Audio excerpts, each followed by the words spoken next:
আপনারা দেখেছেন যে গতকাল থেকে আমরা অক্লান্ত পরিশ্রম করে যাচ্ছিলাম।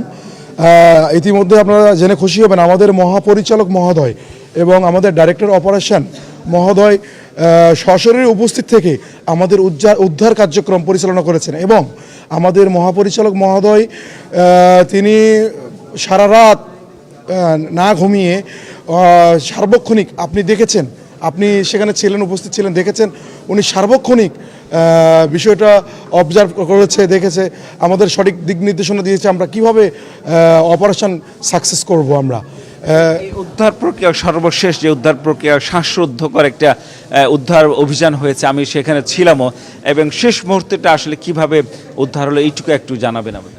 শেষ মুহূর্তে যেটা আপনারা দেখেছেন, আমরা আজকে বেলা 11 ঘটিকায় আমরা যখন 35 ফিট গভীরে যাওয়ার পরে যখন আমরা বাচ্চাটাকে না পাওয়ার পর আমাদের ডাইরেক্টর অপারেশন মহোদয় ঘটনাস্থলে কিন্তু উপস্থিত ছিলেন এবং বর্তমান উপস্থিত রয়েছেন।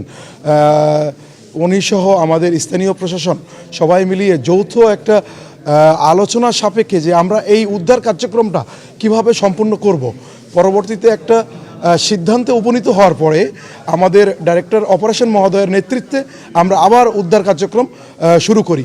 পরবর্তীতে আমরা 9:10 ঘটিকায় আমরা ঠিক প্রায় আমরা 50 ফিট গভীরে গিয়ে আমরা বাচ্চাটাকে উদ্ধার করতে সক্ষম হই।